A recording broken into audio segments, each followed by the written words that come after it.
Assalamualaikum warahmatullahi wabarakatuh. Salam sejahtera untuk kita semua. Shalom, Om Swastiastu, Nama Budaya, salam kebajikan.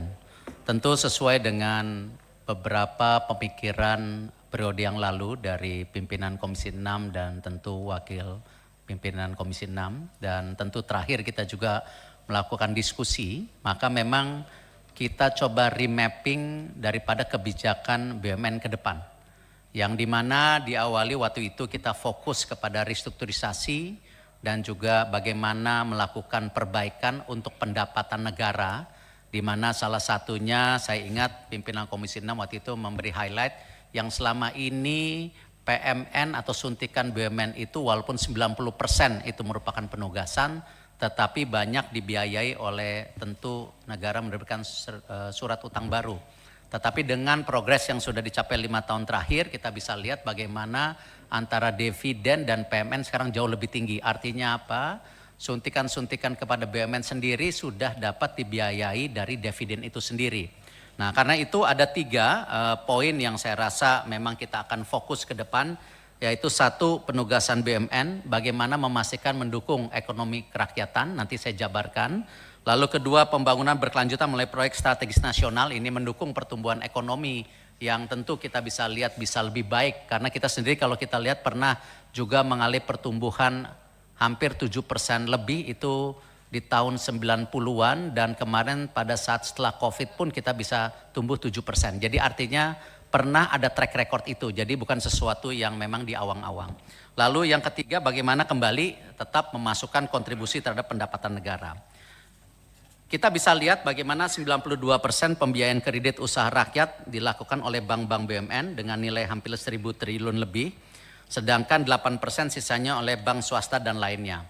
Dan kemarin kami laporkan habis rapat dengan pimpinan Menko Bidang Perekonomian bersama 7 menteri lain, ada 1 yang diminta yaitu percepatan progres RPP hapus buku dan hapus tagih bank dan lembaga keuangan non-bank. Ya, ini bagian progres bagaimana kita memastikan stimulus atau kegiatan ekonomi bisa berputar lagi kepada tentu kredit-kredit yang sudah lewat. Nah, memang ini masih ada usulan apakah 2 tahun atau 5 tahun atau 10 tahun. Nah, kami mengusulkan memang kurang lebih kalau bisa dengan track record 5 tahun, tidak 2 tahun. Karena kalau 2 tahun terlalu cepat, tapi nanti keputusannya tentu ada di atas. Dan di situ kalau kita lihat angkanya kurang lebih di 100 juta, sehingga nanti kurang lebih yang ada di Himbara itu nilainya 8,7 triliun. Nah, ini saya rasa bagian stimulus yang kita dorong, apalagi kita tahu memang daya beli dari masyarakat dan UMKM pada saat ini sedang terpukul. Nah, ini salah satu kemarin rapat yang kita lakukan bersama Menko. Kami juga sedang mereview target penyaluran KUR tahun 2025. Untuk sektor pertanian dan ketahanan pangan, yaitu kalau kita lihat targetnya untuk 2025 ini kurang lebih 200 sampai 300 triliun. Nah, ini yang kembali sesuai dengan track record sebelumnya yaitu 1088 triliun, ini angkanya mirip-mirip yang kita dorong. Lalu ada usulan juga mengenai percepatan penyusunan perjanjian kerjasama antara Himbara dan AFC dalam rangka penjaminan kredit usaha Alsintan. Ini juga kita lagi review sejalan dengan tentu bagaimana pertanian ini menjadi sebuah strategi besar untuk mendukung swasembada pangan. Ini kita sedang review juga hasil diskusi yang hari Minggu kemarin. Lalu peningkatan porsi pembiayaan Himbara dalam sektor padat karya untuk membuka lapangan kerja baru. Ini salah satu tentu KUR dan UMKM dan lain-lainnya. Dan kami tambahkan juga kita tahu ada PR sebelumnya mengenai PNM Mekar yang sekarang jumlahnya sudah 21,2 juta ibu-ibu nasabah di desa-desa. Kita mendorong bagaimana sisa anggaran BI ya, yaitu mungkin bisa dipinjamkan di PNM Mekar dengan bunga 0%, sehingga pinjaman dari ibu-ibu PNM Mekar ini bisa turun, yang sekarang 24% bisa turun ke 18%. Ini salah satu PR yang mungkin kita akan usulkan bagaimana pimpinan Komisi 6 juga bisa mendorong berdiskusi dengan berbagai komisi yang ada di DPR. Jadi keberpihakan BUMN Komisi 6 kepada ekonomi kerakyatan di sini jelas. Ada KUR, ada Alsintan, ada hapus buku, ada juga bagaimana biaya yang lebih murah untuk PN Mekar. Dan tentu juga tadi sejalan dengan program Al-Sintan, sebenarnya kita sendiri sudah punya program besar yaitu Makmur, di mana kita coba menerobos yang namanya petani itu mendapatkan pupuk non subsidi, lalu juga ada asuransi gagal panennya, lalu ada pembiayaannya, dan yang terpenting itu bibitnya yang benar dan tentu ada off-takernya. Nah, salah satu sukses story yang memang kita sudah sepakati sebelumnya itu di kopi. Kopi itu kita sudah membuka lahan sampai 12.000 hektar, di mana itu ada off-takernya antara BUMN dengan private sector swasta. Nah, kalau kita lihat data-data kita sendiri, yang hari ini itu ada 368.000 hektar yang terdiri tentu dari padi, sawit, tebu, jagung, kopi. Ini bagian mungkin program yang kita juga bisa selasarkan ke depan sebagai tolak ukur bagaimana swasembada pangan ini bisa berkelanjutkan tetapi dengan ekosistem yang sehat. Tidak kita terlalu bergantung kepada terus-menerus subsidi-subsidi yang lain-lainnya. Lalu juga tentu bagaimana kita mendukung pembangunan berkelanjutan melalui proyek strategis nasional sebagai untuk pertumbuhan ekonomi. Kita bisa lihat ya bagaimana, next slide, ya pembangunan jalan tol Trans Jawa yang sudah berlanjut, Trans Sumatera yang ini menjadi catatan karena memang 5 tahun ke depan salah satunya penyelesaian dari Trans Sumatera. Ya di mana salah satu PMN yang kita bisa lihat di HK dan lain-lain ini kontinuitas untuk proyek Trans Sumatera. Lalu pembangunan LRT, lalu pembangunan kereta cepat Jakarta-Bandung, lalu juga pembangunan 37 bandara dan pengelolaan dan 71. Alhamdulillah mungkin nanti pada saat yang tepat kita juga bisa melihat bagaimana renovasi menyeluruh untuk airport yang di Bali ya dan termasuk airport yang di Jakarta. Airport yang di Jakarta itu kemarin sempat ada usulan sebelumnya ya. Ada pembangunan Terminal 4 yang memakan biaya hampir 14 triliun. Tetapi setelah kita review di pemimpinan kami semua ada di sini, ternyata tidak diperlukan Terminal 4 ya. Tetapi hanya memerlukan dana 1 triliun untuk perbaikan daripada Terminal 1, 2, 3 sehingga kita bisa melihat lonjakan yang angkanya nampil 80-100 juta itu efisiensi yang luar biasa. Nah untuk di Bali memang kita melakukan juga efisiensi yaitu dengan berbagai renovasi sehingga nanti penumpangnya bisa tumbuh dari 24 menjadi 32 juta tanpa airport baru. Ya, tentu kalau ada penambahan airport di depannya ya silahkan karena memang kalau kita lihat Bali ini angkanya bisa 50 sampai 100 juta. Di rapat bersama Menko Perekonomian dengan Ibu Menteri Pariwisata, saya rasa target daripada pariwisata itu akan ditargetkan hampir 20 sampai 29 juta untuk 5 tahun ke depan. Artinya ekosistem itu tidak lain ya ada di kita, baik airport, penerbangan dan lain-lainnya. Lalu kita bisa lihat juga bagaimana pembangunan kawasan ekonomi khusus Sanur, insya Allah juga Maret nanti rumah sakitnya dibuka yaitu Mayo Clinic. Tetapi kalau hotelnya sendiri mungkin beberapa pimpinan sudah lihat bagaimana ekosistem daripada kita berkompetisi dengan rumah-rumah sakit atau fasilitas internasional yang tidak kalah bagusnya dengan Singapura dan Malaysia. Insya Allah jadi tahun depan ini progres yang kita sama-sama lakukan 3 tahun terakhir menjadi kenyataan.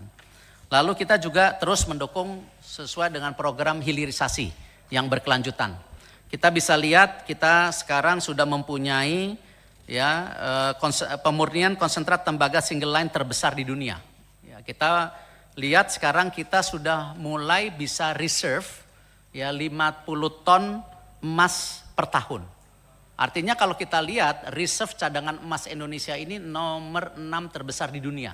Tetapi kalau reserve keuangan negara berbasiskan emas, kita ranking 40 di dunia. Sedangkan kalau kita lihat ekonomi kita ini terbesar nomor 16. Jadi hal-hal ini yang terus akan tingkatan karena kembali yang selama ini emas dijual ke luar negeri sekarang harus di-refine di dalam negeri. Nah ini salah satu kita mendukung hilirisasi dan kemarin juga saya sampaikan kepada rapat Menko mengenai hasil daripada refinery ini ada yang menarik yaitu terproduksinya juga 280 ton selenium. Artinya ini bahan untuk semiconductor yang selama ini kita kalah dengan Malaysia. Artinya bahan bakunya kita sudah produksi. Aman pun punya hasil produksi selenium ini. Saya lupa jumlahnya karena memang itu di private sector. Artinya ke depan kalau pemerintah ada kebijakan bagaimana kita membangun semikonduktor, seperti juga kita mendorong hilirisasi nikel kemarin, ini sudah ada bahan bakunya di Indonesia. Lalu kita bisa lihat smelter grade alumina yang selama ini kita import aluminium sampai 1,2 juta. Dengan kita membangun ini dan memproduksi insya Allah di bulan Desember, ini masuk 100 kerja program kita, kemarin saya laporkan kepada Pak Menko, dan ini produksinya menjadi 1 juta, artinya import kita untuk alumina tinggal 200.000. Dan kita bagaimana bisa connecting nanti ke dunia menghasilkan green alumina, supaya kita menjadi ekosistem tidak hanya baterai, tetapi bahan untuk mobilnya sendiri, untuk bodi mobil dan lain-lain. Nah, kita juga alhamdulillah sudah berhasil waktu itu mengakuisisi saham Vale 34%. Jadi kalau sebelumnya ada Freeport, sekarang ada Vale 34%. Dan di sini tentu dengan rencana kunjungan Bapak Presiden, kemarin kita sudah masukkan ke Pak Menteri Luar Negeri juga, untuk mulai berdiskusi mendorong investasi Ford Motor Company di Indonesia. Ya, kita ingin menjadi sebuah supply chain ekosistem EV baterai dunia, dan juga Volkswagen. Nah, karena kita sendiri untuk kerjasama dengan yang CATL Main ID yang total investasinya 5,5 miliar, ini 2026 sudah keluar baterainya. Dan beberapa tentu konsumer mobil dunia sudah, saya lihat kemarin sudah mulai kontrak. Artinya ini sebuah kenyataan yang kita harus jaga hilirisasi ini. Kami juga tentu mendorong hilirisasi lain yang nanti pada perkembangannya kita diskusikan lebih dalam. Apakah itu hilirisasi untuk jenis-jenis perikanan atau tentu hortikultura dan lain-lain seperti kelapa. Ini tentu menjadi progres ke depannya. Lalu tentu tadi sudah disampaikan oleh Ibu Pimpinan bahwa ke depan ini, next slide, kita mempunyai target dividen 90 triliun. Jadi ini masih ada 2 bulan, kita sedang kerja keras untuk mencapai target ini. Tapi kalau kita lihat insya Allah Pak Sesmen ya, angka kita sudah di 95-96%. Jadi insya Allah target 90 triliun ini akan tercapai. Dan kita sedang menyusun roadmap ke depan di tahun 2026, 27, 28, 29 bisa nggak tembus daripada target dividen BUMN ini mencapai 100 triliun. Dan tentu pendapatan negara dari PNBP dan pajak terus meningkat. Karena memang tadi salah satunya yang terbesar hilirisasi sudah banyak di dalam negeri. Lalu kita sampaikan juga, ini juga untuk menjawab pertemuan sebelumnya, berapa perusahaan BUMN yang masih dalam proses cash flow negatif atau rugi. Dari 47 BUMN, sekarang 40 BUMN itu sehat, 85%. Ada 7 yang memang kita harus benar-benar kerja keras untuk beberapa tahun ke depan. Salah satunya misalnya Krakatau Steel, sebenarnya sudah terjadi restrukturisasi tahun 2019. Ya, cuman kemarin ada kebakaran. Nah, ini tentu mengganggu daripada operasional secara menyeluruh. Nah, kita sedangkan mencari jalan apakah dengan kondisi yang hari ini, ya setelah kita bekerja sama dengan POSCO dengan menghasilkan Krakatau Steel EBITDA yang positif.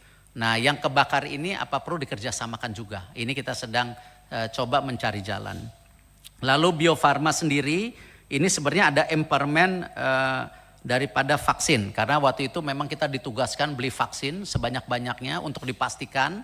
Tetapi tentu ketika COVID sudah tidak ada, sisa vaksinnya ya kita mesti empowerment. Karena memang kan sudah lewat expiring date-nya. Jadi itu saya rasa bukan sesuatu yang memang dilihat sebagai kerugian negara, memang waktu itu kita harus reserve karena pada saat itu kita perang melawan COVID. Lalu juga ada beberapa penyelesaian nanti mengenai Indofarma yang kemarin saya sudah sampaikan juga, sama kita mencari partner, ada yang suplai bahan baku lalu diproses di Indofarma sehingga nanti kita juga seperti kemarin disampaikan di Bio Farma, kita masuk ke global supply chains daripada healthcare sistem dunia. Bio Farma kemarin sudah mendapatkan komitmen baru dari internasional senilai 1,4 triliun ya untuk distribusi vaksin polio, karena kita ini menjadi bagian yang terpenting untuk vaksin polio di dunia. Hampir 85% itu produksi dalam negeri yang didistribusikan ke 150 negara. Nah, ini salah satu sebenarnya the real global company yang kita punya. Dan di sini termasuk Indofarma kita coba perbaikin, terlepas dari ada isu-isunya, kita akan selesaikan juga dengan tentu kepegawaiannya, tetapi kita mesti scale up sedikit untuk supaya menjadi supply chain itu. Lalu kita juga Wijaya Karya, kemarin kita sudah ada jalan untuk restrukturisasi ya, termasuk daripada Wika Realty yang kemarin over expansion di tahun-tahun sebelumnya. Sekarang kita lagi lakukan penelitian lebih dalam.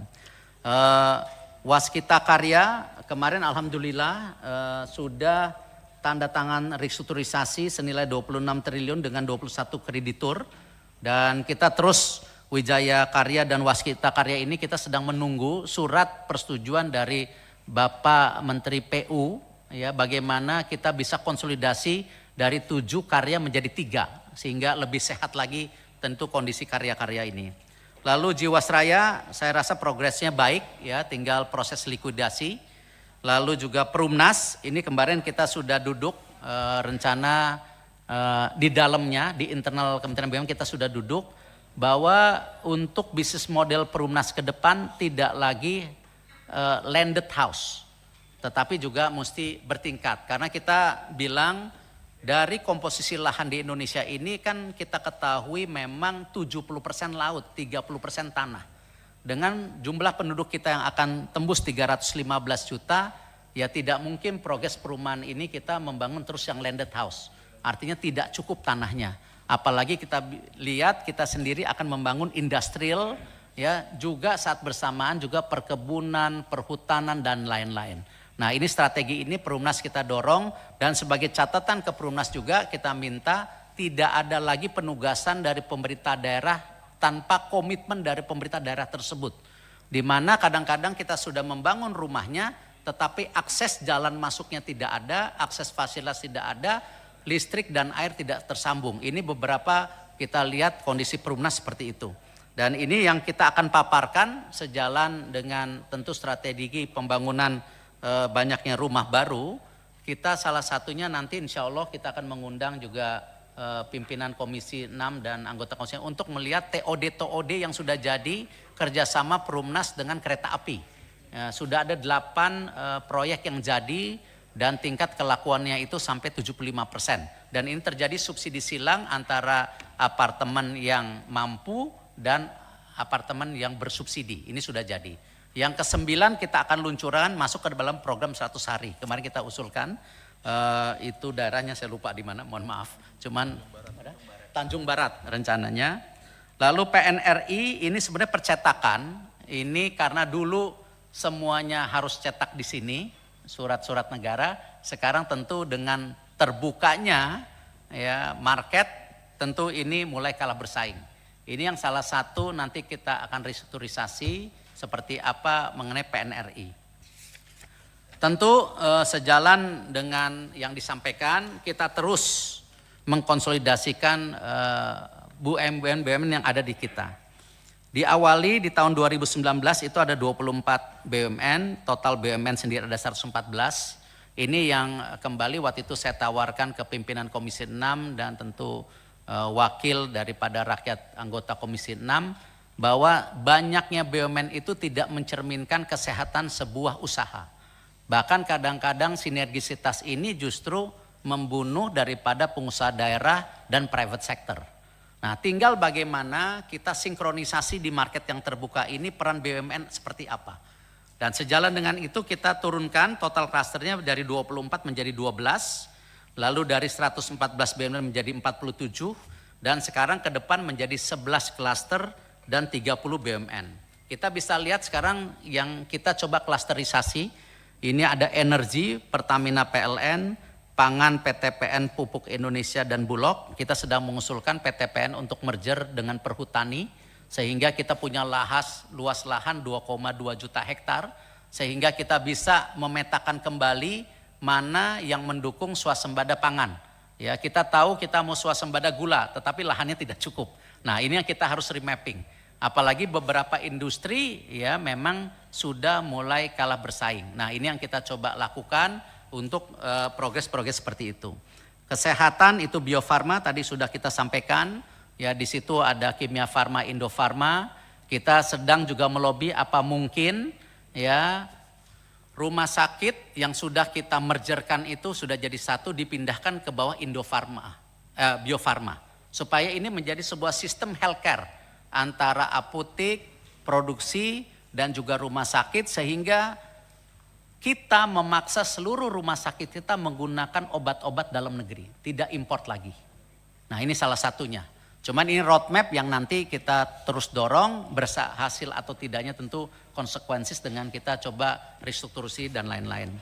Lalu Minerba, Mine ID ini sudah konsolidasi, semua nikel, gold, copper, batu bara dan lain-lain. Dan kemarin sudah ada pembicaraan juga kalau memang ada keberpihakan bahwa batu bara kita akan jadikan DME ya untuk substitusi LPG ke depan gitu. Lalu kita juga mendorong tentu konsolidasi di infrastruktur. Tadi saya sampaikan, kita sedang mendukung suratnya. Kalau ini terjadi nanti di infrastruktur ada Adikarya, HK, Perumnas dan PP saja. Jadi tidak sebanyak yang sebelumnya. Lalu juga keuangan tetap ada Bank Mandiri, BRR, BNI, BTN. Tadi penugasannya berat sekali. Ya, di sini ada macam-macam yang saya sudah sampaikan. Lalu juga asuransi dan dana pensiun AFG. Kembali saya akan mendorong konsolidasi dana pensiun. Dan tentu ini ada PR yang tertinggal kemarin mengenai program bersih-bersih dana pensiun. Ya, di mana kita bisa lihat banyak kasus korupsi di dana pensiun BUMN yang kita sekarang mulai akan bertemu dengan pihak Kejaksaan Agung, ini harus dikonsolidasikan. Lalu mengenai pertahanan Defense ID, pariwisata in journey kita juga sedang bicara untuk Garuda dan Pelita dimasukkan di dalam ekosistem in journey. Ya. Nanti dilanjutkan Pak Adi sama. Oh, siap. Pak. Izin. Lalu yang logistik itu ada KAI, Pos Indonesia dan Pelindo. Dan kita rencana Pelindo ini pun kita akan menggabungkan Pelni dan ASDP menjadi suatu kekuatan besar di laut. Karena kita ini kan negara maritim. Kalau kita terpotong-potong antara kebijakan daripada tentu pelabuhan, pengiriman, Pelni, dan ASDP itu tidak menjadi satu policy, kita akan salah bersaing. Akhirnya apa? Tembusnya barang-barang import dari berbagai negara. Nah, ini kita harus mulai punya keberpihakan bagaimana pelabuhan-pelabuhan kita tentukan untuk akses daripada import. Karena banyak sekali sekarang import ini juga dumping import yang sehingga membunuh UMKM kita. Nah, ini kita coba konsolidasikan, tidak lain kita bukan mau memprotek tetapi bagian fairness. Karena kita tidak mungkin menjadi negara yang terus didamping secara tentu produksi-produksi dalam luar negeri tanpa struktur pajak, struktur distribusi yang fairness untuk bangsa kita sendiri. Lalu telekomunikasi ada Telkom Pruri. Saya sudah sampaikan tadi dana pensiun Taspen Asabri, nanti apakah di kami, apakah nanti di Kemenq, karena ada BPJS TK dan lain-lain kita usulkan ke sana. Lalu ada integrasi karya, integrasi BUMN laut dan lain-lain. Dan tentu yang terakhir kita sampaikan ini mengenai pendanaan atau anggaran untuk 2025 ini kita kemarin sudah digetok di angka 277 miliar. Yaitu di mana ada gaji dan tunjangan itu 78,42 miliar, ada operasional kantor itu 71 miliar, dukungan pemilihan BUMN itu ada 47, lalu ada pengembangan dan pengawasan itu 80.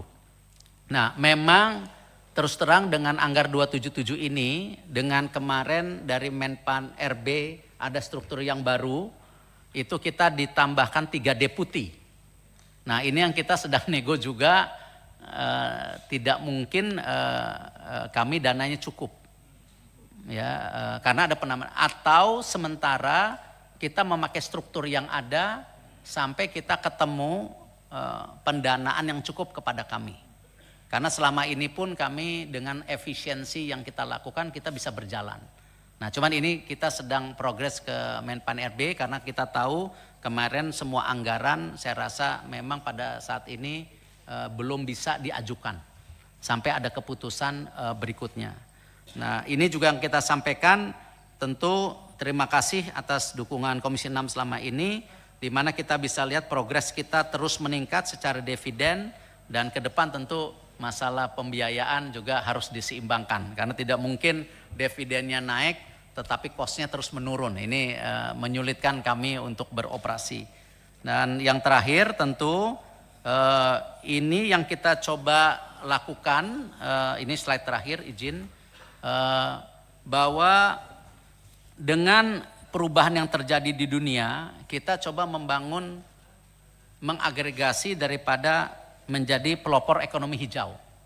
Karena semua ini ke depan barang-barang yang dikirim ke luar negeri harus masuk hijau.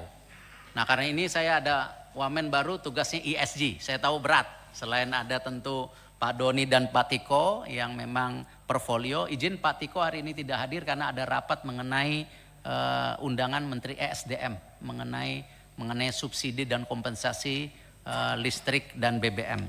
Di sini kenapa pelopor ekonomi hijau?